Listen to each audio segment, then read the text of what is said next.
Assalamualaikum warahmatullahi wabarakatuh. Salam sejahtera bagi kita semuanya. Apa kabar sahabat subscriber? Jumpa lagi di Ari Jaya Channel, menyapa sahabat-sahabat di luar sana dari Sabang sampai Merauke. Semoga teman-teman semua sehat selalu dan dalam lindungan Allah Subhanahu wa taala.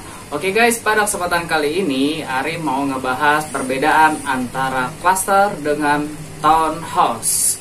Seperti apa, dan sehingga kalau misalnya kamu tahu perbedaan antara cluster dan townhouse, kamu bisa menentukan mimpi-mimpi kamu guys. Seperti apa lanjutannya di sini aja.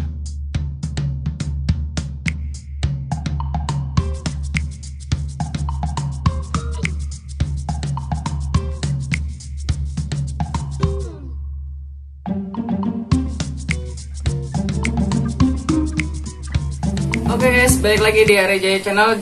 Langsung aja kita bahas mengenai perbedaan antara cluster dengan townhouse. Yang pertama adalah townhouse itu private. Jadi kalau misalnya kamu pernah melihat perumahan yang mewah di dalam satuan gate system, tapi isinya cuma sedikit, misalnya katakanlah 10 atau 20 gitu, dan rumahnya mewah-mewah, itu berarti dikategorikan dalam bentuk townhouse ya guys gitu.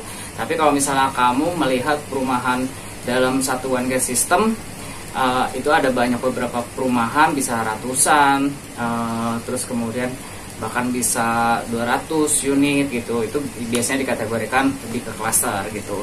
Nah, jadi otomatis dia memang townhouse ini lebih private guys gitu. Saya lebih mengatakan private atau supreme gitu. Sama contohnya seperti barang-barang bermerek yang namanya Supreme. Itu ketika si penjualnya itu melempar di pasaran bahwa barangnya dia itu laku keras di 600 unit, bukan dia memperbanyak barang yang modelnya pernah dilempar dengan penjualan 600 unit. Dia nggak lempar 600 unit juga, tapi dia melemparnya hanya 400 unit. Jadi Supreme kenapa lebih mahal ya, karena dia barangnya limited edition. Jadi hanya beberapa orang aja yang bisa punya barang Supreme gitu. Oke, itu yang pertama. Untuk yang kedua, fasilitas lengkap townhouse. Nah, jadi kalau misalnya kamu punya townhouse, kamu tinggal di townhouse, itu biasanya mereka itu selain eksklusif, dia juga dilengkapi fasilitas yang lebih banyak atau lebih lengkap daripada cluster gitu. Ya misalnya contohnya ada jogging track, kolam berenang, terus kemudian beberapa titik bermain anak, terus kemudian lapangan basket, terus kemudian ada multifunction room gitu ya kan, ada masih banyak lagi, termasuk ada gym gitu. Itu termasuk itu semuanya lengkap dalam satu one gate system di perumahan townhouse gitu. Nah, itulah fasilitas-fasilitas lengkap yang ada di townhouse. Beda sama cluster. Kalau misalnya cluster, dia itu ada clubhouse namanya.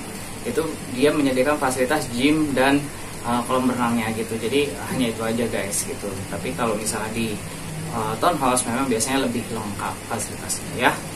Oke, terus kemudian yang ketiga, untuk desain cluster itu biasanya lebih minimalis.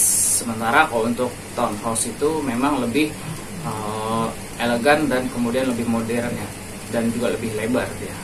Biasanya kalau misalnya untuk townhouse itu satu unitnya itu bisa 3 lantai, terus kemudian mungkin bisa jadi di bawahnya itu kelihatannya 2 lantai, tapi di bawahnya itu ada basement yang luas, itu ada ruangan yang luas di bawahnya gitu, biasanya kayak gitu guys.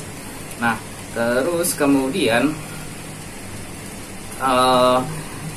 rumah cluster ini juga desainnya itu fasad kacanya biasanya memang kelihatannya lebih minimalis, terus kemudian lebih ke minimalis modern lah guys. Tapi kalau misalnya townhouse biasanya dia konsepnya lebih ke modern, terus kemudian lebih ke elegan, American standar gitu ya kan, kayak gitulah pokoknya dia. Jadi beda banget nih. Oke. Terus kemudian keempat, townhouse itu strategis dekat sama kota. Saya setuju dengan townhouse itu hampir rata-rata yang saya temuin itu dekat memang sama kota ya gitu. Contohnya banyak beberapa townhouse itu di daerah di daerah Jakarta Selatan, mereka developer ngambil arahnya ke arah sana. Kenapa? Karena memang Jakarta Selatan itu diidentikan dengan yang nyaman, terus kemudian juga masih banyak pepohonan, terus kemudian airnya juga jernih dan bening, bersih ya air tanahnya. Jadi makanya banyak tanah-tanah yang kecil-kecil itu dibuatin untuk pembangunan develop untuk townhouse itu sendiri gitu. Jadi makanya untuk mengakses dengan mobilitas kamu yang padat dari rumah ke tempat kerja, kamu butuh townhouse berarti gitu. Dan bahkan para sultan-sultan atau artis-artis yang ada di Indonesia, mereka hampir rata-rata tinggalnya daerah Jakarta Selatan gitu. Jadi makanya Jakarta Selatan ini memang pionir banget nih ya gitu ya buat bangun perumahan-perumahan townhouse. Nah kalau misalnya kamu lagi cari townhouse nih, cari daerahnya Jakarta Selatan, Jagakarsa gitu. Itu biasanya banyak banget. Oke guys. Terus kemudian perbedaan harga mencolok. Nah wajar sekali ya guys kalau misalnya townhouse itu kenapa lebih mahal gitu ya, karena memang dia lokasinya juga strategis dekat sama kota. Terus kemudian dia itu dengan bangunan yang super mewah, fasilitas yang super mewah, one gate system. Ya wajar kalau misalnya memang harganya itu kamu harus merogoh kocek memang agak lebih dalam ya guys gitu. Jadi untuk dapetin kamu townhouse, yang jelas kamu nggak bakalan kecewa walaupun kamu merogoh kocek yang lebih dalam ya guys gitu. Oke, itu aja informasi yang bisa Aris sampaikan pada kesempatan kali ini. Nah sekarang kamu udah pada tahu kan perbedaan antara cluster dengan townhouse ya guys. Jadi tentukan pilih kamu dari sekarang mau cluster atau kamu mau tinggal di perumahan townhouse. Oke, sukses selalu bagi kita semuanya, salam super bagi kita semuanya. Jaga kesehatan, jangan sampai kamu nggak pakai masker. Wassalamualaikum warahmatullahi wabarakatuh.